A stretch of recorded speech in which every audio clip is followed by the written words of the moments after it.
না, কিন্তু যে পরিস্থিতি উনি তৈরি করছেন, আর কি অপশন আছে? আমি তো শুনলাম উনি ট্রাম্পের সরকারও ফেলে দেবেন। পতন তো অনিবার্য।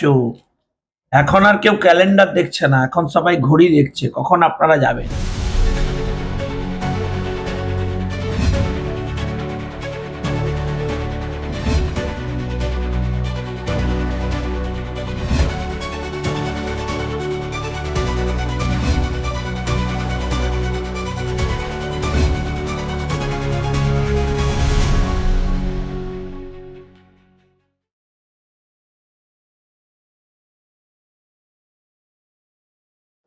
এই রাষ্ট্রপতির রাজ্য সরকারের যা ভূমিকা তাতে অসন্তোষ প্রকাশ করছেন। না না, উনি কেন করবেন? সবাই করছেন। একজন আদিবাসী মহিলা, মূলবাসী মহিলা, তিনি দেশের রাষ্ট্রপতি হয়েছেন, সহ্য করে উঠতে পারছেন না। হিংসে জ্বলে পুড়ে যাচ্ছে, গায়ে রাগ হয়েছে। এই অখিল গিরি বলে ওদের একটা এমএলএ ছিল রামনগরে, কি ভাষায় রাষ্ট্রপতিকে আক্রমণ করেছিল, এবং যখন আক্রমণ করেছিল সেই ছবিতে এসেছিল ওদের তথাকথিত মিডিয়া ম্যানেজাররা হি হু হু করে হাসছিল। এদের কাছে আমরা শিখবো? একজন আদিবাসী মহিলা, তিনি দেশের প্রধান হন, এটা ওনারা চান না, সেজন্য গাত্রদাহ হয়েছে। ওরা তো দেখুন একদিন ব্র্যান্ডিং কি করেছে, টালির চাল, হাওয়াই চপ্পল, এসব বলেছে, লোক দেখছে টালির চাল আর হাওয়াই চপ্পল। কালীঘাট চত্বরে গেলেই যে কোনো ঢিল নিয়ে ছুটে দেবেন, যেখানে পড়ে যাবে সেখানে একটা বাড়ি পাবেন, বাড়িটার ওনারশিপকে খবর নিলে বুঝতে পারবেন। তো ফলে ওসব এখন ধোপে টিকছে না। আর আমরা অ্যাকচুয়ালি দেখতে পাচ্ছি একজন মূলবাসী আদিবাসী মহিলা, তিনি দেশের রাষ্ট্রপতি, তিনি ঘটনাস্থলে পৌঁছে যাচ্ছেন। জ্বালা হয়েছে, কিন্তু আমার বক্তব্য সেখানে না। বক্তব্য হচ্ছে দেশের রাষ্ট্রপতি, তাকে অনুমতি নিতে হবে কেন? তাকে আটকাবেন কেন? এটা তো দেশ বিরোধী কাজের সামিল, অ্যাকশন নেওয়া উচিত। আর যে IAS IPS officer, central cadre এই ব্যবস্থার মধ্যে পার্ট হয়েছেন, আগে তাকে সাসপেন্ড করা উচিত। নতুন রাজ্যপাল নিয়োগ হচ্ছে RN রবি। মমতা ব্যানার্জি বলছেন উনি তো বিজেপির প্যারেড করা ক্যাডার। দেখুন, আমি আশ্চর্য হয়ে যাচ্ছি এটা শুনে, যে উনি, আমি দেখলাম যে উনার একটা স্টেটমেন্ট এসছে যে স্টালিন এটা নিয়ে নাকি খুবই নেগেটিভ, হ্যান ত্যান। কিন্তু আপনি লক্ষ্য করে দেখবেন যে স্টালিন আজকে তাকে প্রপারলি ফেয়ারওয়েল দিয়েছেন, যে অফিসিয়াল প্রোটোকল ফলো করা উচিত সেটা উনি করেছেন। অথচ আপনি লক্ষ্য করে দেখুন, মমতা বন্দ্যোপাধ্যায় এই ধরনের স্ট্যাচারের একজন কেউ রাজ্যপাল হয়ে আসছেন, তিনি আসবার আগেই তাকে যা নয় তাই ভাষায় অপমান করছেন, তাকে ইন্ডিকেট করছেন। যে শব্দ প্রয়োগ করা যায় না, সেই শব্দ, একাধিক অপশব্দ প্রয়োগ করছেন এদের বিরুদ্ধে। ভয়ঙ্কর অবস্থা রাজ্যের। গতকাল প্যারা টিচাররা অবস্থান বিক্ষোভে গেছিল। মমতা ব্যানার্জি বলছেন রাজনীতি করবেন না, এটা রাজনীতির মঞ্চ না। আর কালকে তো একাধিক মহিলারা সব যাবেন শুনছি ওনার কাছে। উনি যাদেরকে হাতা খড়ি কলসি এসব আনতে বলেছেন, আর মহিলারা গিয়ে বলবেন আরজি করে এসব হলো কি করে। একের পর এক মহিলারা, এখানে সুরক্ষার ব্যবস্থা নেই, তারা চিন্তায় উদ্বিগ্ন রয়েছেন কেন? এখনো পর্যন্ত জাস্টিস দেওয়া গেল না কেন? তো মহিলারা যাবেন, উনি উত্তর দেবেন। উনিও তো মহিলা মুখ্যমন্ত্রী, উনি পারলে উত্তর দেবেন, নাহলে উনি স্টেজ ছেড়ে চলে যাবেন। কিন্তু এই প্যারা টিচাররা তো তাদের দাবি জানাতে গেছিল, রাজনীতি করতে তো কোন রাজার কাপড় কোথায় এই প্রশ্ন করা যাবে না। রাজা বলেছেন কাপড় কোথায় এই প্রশ্ন করলে ফাঁসিতে ঝুলিয়ে দেওয়া হবে। কড়া কড়া ব্যবস্থা।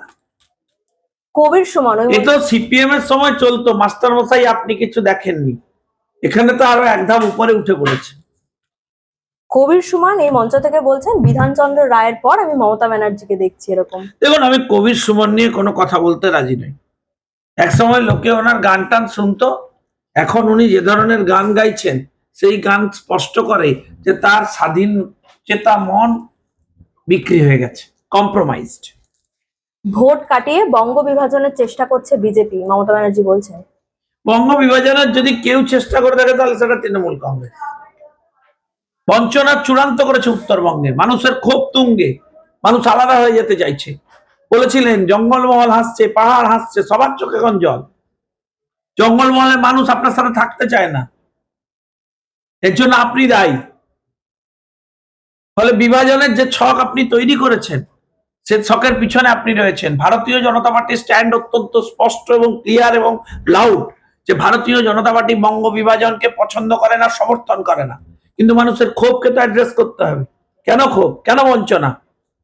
বেশি কিছু করলে দিল্লির সরকার ফেলে দেবো, এমনটাও বলছেন মমতা আমি তো বন্দ্যোপাধ্যায়। শুনলাম উনি ট্রাম্পের সরকারও ফেলে দেবেন, ট্রাম্প পড়ে যাবে, আমি শুনলাম মমতা ব্যানার্জি বললেন। ওনার ক্ষমতা আছে, উনি করতে পারেন। ওনার ওনার হুমকির ভয়ে তো ইলন মাস্কও চিন্তিত। ইলন মাস্কও চিন্তা করছেন, যে ভাবছেন কি করব কি করব। খুবই কঠিন ব্যাপার, ওনার অসম্ভব ক্ষমতা।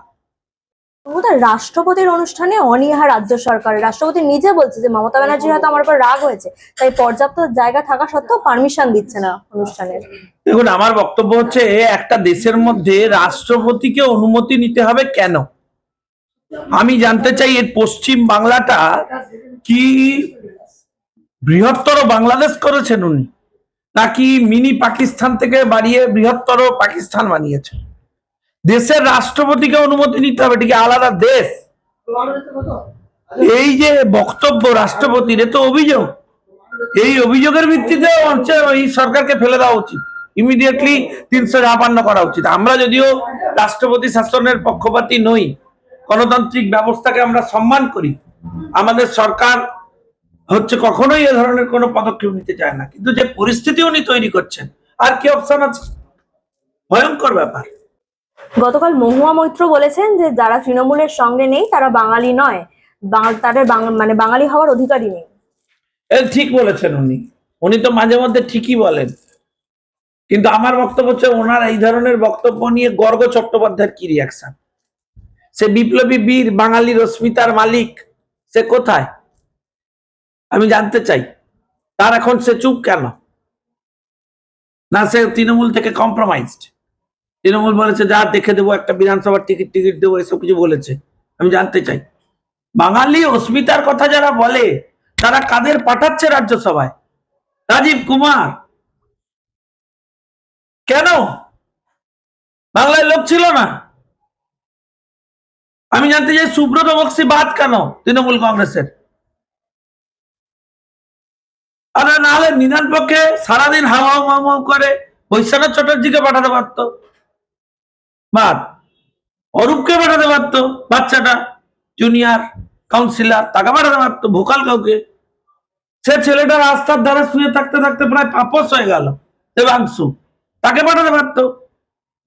কিছু বলতে পারুক না পারুক, অ্যাটলিস্ট পাঠাতে তো পারতো। আর্টিস্টদের পাঠিয়েছে, কি লাভ আছে?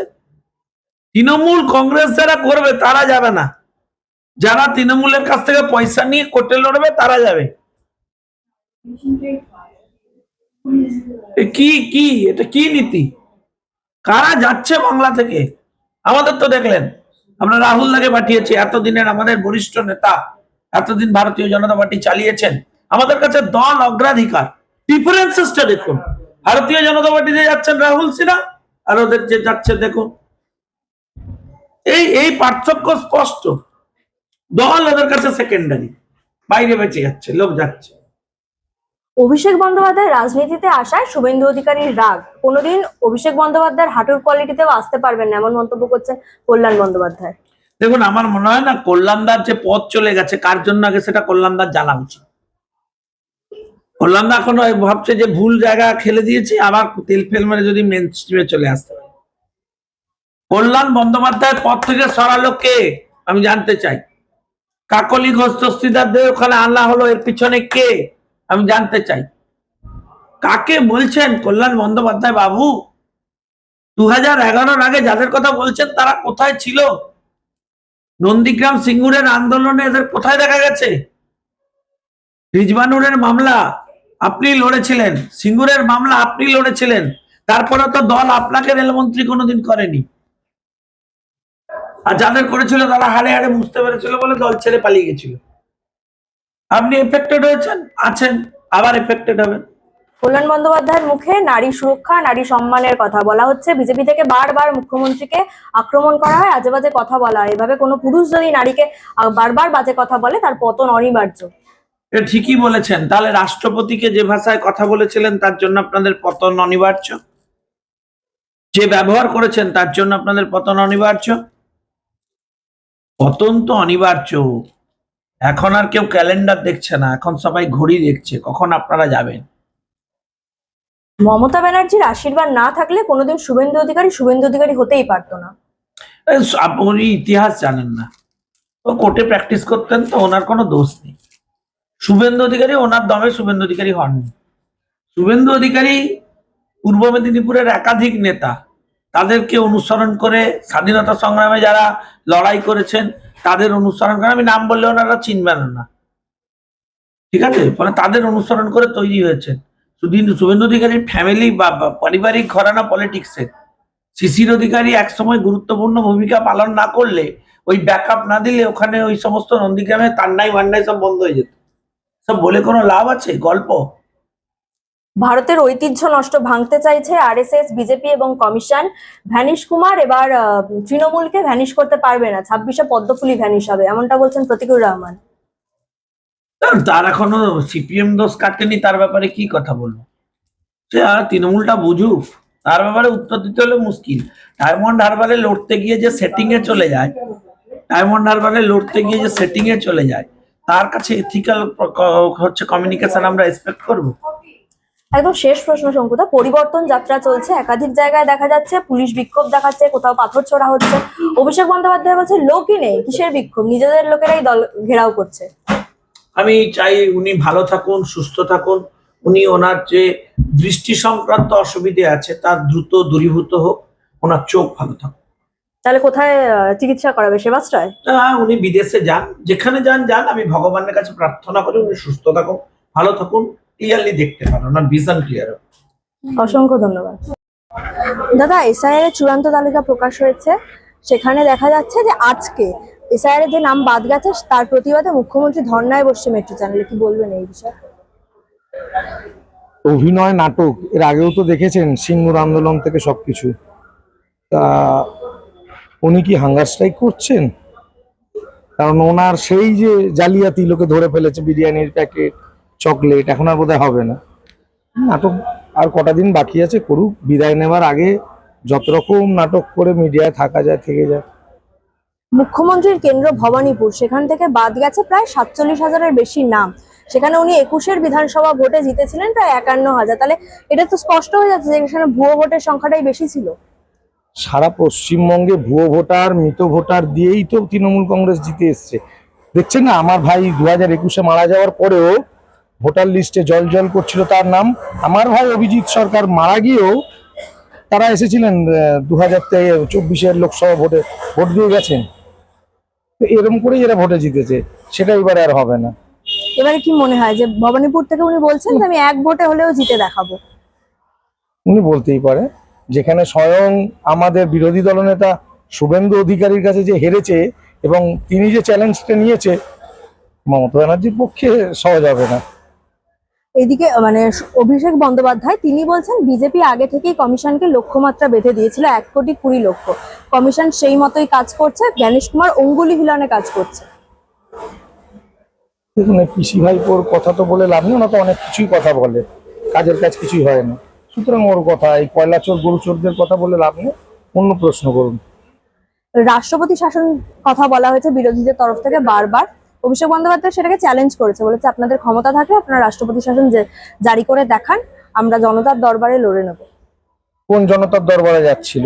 মৃত বাংলাদেশি, রোহিঙ্গা, এদের দরবার করে করেই তো এত বছর জিতে এসছে। আর কোন জনতার দরবারে যাবে? জনতা ছুড়ে ফেলে দেবে 26-এ। যে মমতা ব্যানার্জিকে আমরা 2005-এ দেখেছি স্পিকারের মুখে কাগজ ছুঁড়ে মেরেছিল বাংলাদেশ রোহিঙ্গা হাঁটাতে, সেই মমতা ব্যানার্জিকেই দেখা যাচ্ছে এদেরকে পরবর্তীকালে উনি তো বুঝে গেছে এইটাই আমার ভোট ব্যাংক। তখন আর কাগজ ছড়িনি, বরং নাম বাদ দেওয়ার জন্য কাগজ এবার ছুঁড়ে মারছে। তখন নাম দেওয়ার জন্য ছুটছিল, বাদ দেওয়ার জন্য, এখন রাখার জন্য ছুঁড়ে মারছে সাধারণ পাবলিক, কেন্দ্র সরকার, সবাইকে। বিজেপি চায় না নির্বাচন হোক, কারণ নির্বাচন হলে বিজেপি ভোকাট্টা হয়ে যাবে, তাই তারা বিচার ব্যবস্থার একাংশকে ব্যবহার করে ভোট পিছিয়ে দিচ্ছে। অভিষেক বন্দ্যোপাধ্যায় এমনটা বলছেন। বললাম কয়লা চোর গরু চোরের ব্যাপারে বলবেন না, এর ব্যাপারে কথা বলবো না। কিন্তু ওনাকে তো মানে সেকেন্ড ইন কমান্ড হিসেবে মানা হয়, ওদের দলের লোক মানে, আমি মানি, আপনি মানেন? আদার্স জিজ্ঞেস করুন তো, কেউ মানে নাকি চোর একটা? মানে ওনার কথার কোনো দাম নেই না, কি করবো, চোর ছেচোরদের কি দাম দেবো? এই যে আপনি যদি বলেন এখন কুণাল ঘোষ নর্দমার পোকা, ওর সম্বন্ধে আমি কথা বলতে যাব? আগামীকাল রাজ্যপাল তিনি পদত্যাগ দিয়েছেন। বিজেপির তরফ থেকে বলা হয়েছে যে শারীরিক অসুস্থতার জন্য সেই পদত্যাগ, কিন্তু তৃণমূলের তরফ থেকে বলা হচ্ছে কোথাও একটা চাপ রয়েছে, স্বরাষ্ট্রমন্ত্রীর ওপর কাছ থেকে চাপ এসছে, সেই জন্যই তিনি পদত্যাগ করেছেন। ভোটের আগে সবকিছুই বলবেন। উনি অসুস্থ হতেই পারে, আমি যদি আজকে অসুস্থ হই, আপনি আমাকে এখন কোর্টে দেখছেন, আমি তো নাও আসতে পারি। তো এই এখন দেখুন পাগল হয়ে গেছে, মাথার ঠিক নেই, যা কিছু বলতে পারে। আর তো কটা দিন, তারপরে আর আপনারাও যাবেন না এই প্রশ্নের উত্তর জিজ্ঞেস করতে, সুতরাং এখন যা পারছে বলে যাচ্ছে। কেন্দ্রীয় বাহিনী রাজ্যে এসছে, একাধিক জায়গায় তাদের মোতায়েন করা হয়েছে, কিন্তু কেন্দ্রীয় বাহিনীর কন্ট্রোল এখনো রয়েছে কলকাতা পুলিশের হাতে। না না না, পুলিশের হাতে থাকলে হবে না, এটা নিশ্চয়ই কেন্দ্রের হাতে নিতে হবে, না হলে নির্বাচন করে কোনো লাভই হবে না। কেন 21 থেকে দেখে আসছেন এরা কি করেছে। কেন্দ্র বাহিনীকে ধরুন, আমার বাড়ি নারকেলডাঙ্গা থানা থেকে ধরুন পুলিশের সঙ্গে সেই সিআরপিএফরা বেরোচ্ছে, তারা তো বিভিন্ন পথ ঘুরিয়ে তাকে নিয়ে আসবে, ততক্ষণ এখানে আমি শেষ। সেই রাস্তায় গেলে হবে না, কেন্দ্র বাহিনীকে নিজস্ব রাস্তা ঠিক করে নিতে হবে। এই যে কেন্দ্রীয় বাহিনী এখানে এলেই একটা কথা বলা হয়, বিক্রি হয়ে যায়, অতিথি আপ্যায়ন এমন করা হয় যে তারা বিক্রি হয়ে যায়, কাজ করে না। তার মানে এই কথাটা একদম সত্যি কথা? না না, সেটা কেন সত্যি কথা হবে? কেন্দ্র বাহিনী যদি পুলিশ তাদেরকে পথপ্রদর্শক হয়ে নিয়ে যায়, তারা তো ঘুর পথে নিয়ে যাচ্ছে। এর আগেও তো আপনি দেখেছেন, আমরা মরে যাচ্ছি অথচ কেন্দ্র বাহিনী আসছে না। তারা আসছে, তাদেরকে ঘুর পথ দিয়ে নিয়ে আসা হচ্ছে, যাতে ততক্ষণে ঝামেলাটা কমপ্লিট হয়ে যায়, সেইটা লক্ষ্য রাখতে হবে। সামনেই নির্বাচন, বেলেঘাটা থেকে কাকে প্রার্থী হিসেবে দেখতে চান? যিনি খুনি পরেশ পাল, স্বপন সমাদ্দার, রাজু নস্করের মতো খুনি গুন্ডাদের জব্দ করতে পারবে এবং আইনের শাসন প্রতিষ্ঠা করতে পারবে, সেই হোক প্রার্থী, আমরা তার সঙ্গে থাকবো। অসংখ্য ধন্যবাদ।